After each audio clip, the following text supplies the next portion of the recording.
Welcome to our YouTube channel. आप सभी का आपके अपने यूट्यूब चैनल में स्वागत है। देखिए, आज हम लोग साइंस के महत्वपूर्ण प्रश्नों को देखेंगे जो भी 2026 के मैट्रिक परीक्षा में शामिल होने वाले प्यारे प्यारे विद्यार्थियों, कृपया ध्यान दें। आपको क्या करना है, ये सभी प्रश्न अच्छे से तैयार कर लेना। जितने भी हमारे भाई बहन हैं जो इस चैनल से जुड़े हुए हैं और लगातार हमारे इस वीडियो को या कोई वीडियो को आप देखते हैं, तो आपको बहुत सारे प्रश्न हमने पहले करवाया है।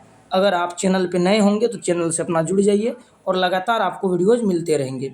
सबसे पहली बात कि यहाँ पे हम साइंस के महत्वपूर्ण ऑब्जेक्टिव लिए हैं। देखिए, जो पहला प्रश्न है वो क्या कह रहा है, वर्ण विक्षेपण में किस वर्ण का प्रकाश सबसे अधिक विचलित होता है। वर्ण विक्षेपण की बात हो रही है, किसका विचलन सबसे अधिक होता है। तो पता है आपको, जिसका तरंग दैर्घ्य अधिक होता है उसका विचलन कम होता है, जिसका तरंग दैर्घ्य कम होता है उसका विचलन अधिक होता है, अर्थात बैगनी का। किसका? अर्थात बैगनी का, नहीं तो बैगनी रंग का। देख लिया आप। आगे बढ़ते हैं ना। सबसे पहला अगला प्रश्न पहला हो गया हमारा। दूसरे प्रश्न पे आते हैं हम लोग। रेलवे के सिग्नल का प्रकाश लाल ही क्यों होता है। बहुत ही शानदार प्रश्न है। ऐसा प्रश्न आपको एग्जामिनेशन में जरूर दिखेगा, ठीक है। तो इसको आप छोड़िएगा नहीं, बना के आइएगा। तो सबसे पहले क्या क्या नहीं हो सकता है, लाल प्रकाश का ज़्यादा दिखना, लाल प्रकाश का अधिक प्रकीर्ण होना, तरंगदैर्घ्य का अधिकतम होना, तरंगदैर्घ्य का न्यूनतम होना। ये नहीं होगा, ये नहीं होगा, ये नहीं होगा। ये option C is right answer. यानी ज़्यादा दिखना मतलब ये हो गया लाल का तरंगदैर्घ्य अधिक होना। तरंगदैर्घ्य अधिक है इसलिए खतरे का संकेत लाल होता है। श्वेत, ये तालब सा होगा इस तरीके से। श्वेत यहाँ पे मिस्टेक है, टाइपिंग का कोई दिक्कत नहीं, इस तरह से श्वेत लिखते हैं, उतना आपको पता है। श्वेत रंग के विभिन्न वर्णों में विभक्त होने की, यहाँ विभक्त होगा, टाइपिंग में मिस्टेक है इसलिए आप समझ लीजिए विभक्त। विभक्त माना बटना। विभक्त होने की घटना को क्या कहते हैं, तो प्रकाश का वर्ण विक्षेपण कहते हैं। ध्यान दीजिएगा, प्रकाश का वर्ण विक्षेपण कहते हैं, ठीक है। नेक्स्ट, प्राथमिक रंगों के नाम बताने हैं। नीला, लाल और हरा, ये तीनों प्राथमिक रंग है। इसको नीलहा से आप याद रख सकते हैं। नीलहा, नीलहा, नीला, लाल और हरा, ठीक है। प्राथमिक रंगों की संख्या 3 है। आगे बढ़ते हैं। चलिए, अगला जो प्रश्न है, क्या कारण है कि अंतरिक्ष यात्री को आकाश नीले की अपेक्षा काला दिखाई देता है। इन जनरल अगर आप देखेंगे तो आकाश हमें नीला दिखाई देता है, और क्या कारण है कि नीला ना हो करके काला दिखता है। तो यहाँ पे एक ही चीज़ है, वायुमंडल एवं प्रकीर्णन का ना होना। ऊपर में वायुमंडल और प्रकीर्णन ना होने के कारण हमें क्या काला दिखाई देता है, तो आसमान। अगर यही वायुमंडल रहता तो नीला रंग का प्रकीर्णन अधिक होता है, इसलिए नीला दिखता है, ठीक है। चलिए आगे। अबिंदुकता दूर करने के लिए किस प्रकार के लेंस का उपयोग होता है। आप सभी को मालूम है, अबिंदुकता तो सिलिंड्रिकल अर्थात बेलनाकार। कौन सा लेंस? बेलनाकार। नेक्स्ट, बहुत ही शानदार, जानदार, जबरदस्त, दमदार प्रश्न। एक लेंस की क्षमता +5D है, तो यह किस प्रकार का लेंस है। ध्यान दीजिएगा, प्लस में जब भी आपको दिख जाए, यहाँ से ट्रिक है, प्लस दिखे तो उत्तल, ठीक है। चले आगे।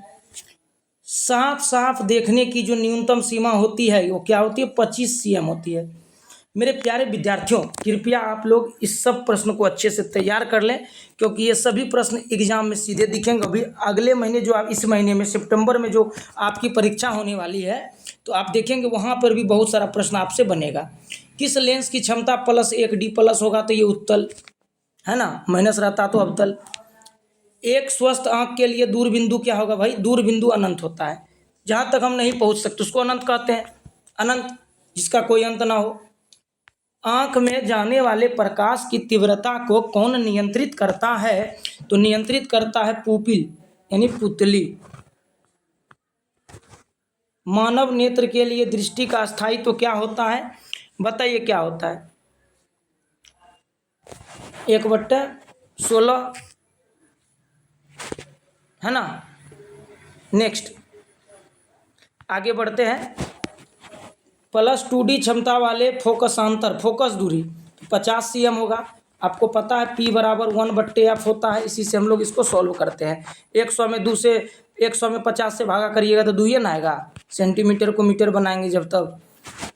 नेत्र लेंस के पदार्थ का वर्तनांक लगभग होता है, कितना होता है मेरे भाई, ये होता है 1.396 लगभग आगे, नेत्र लेंस की फोकस दूरी बढ़ जाने से कौन सा दोष होता है? आपको पता है फोकस दूरी के बढ़ जाने से दीर्घ दृष्टि दोष होगा।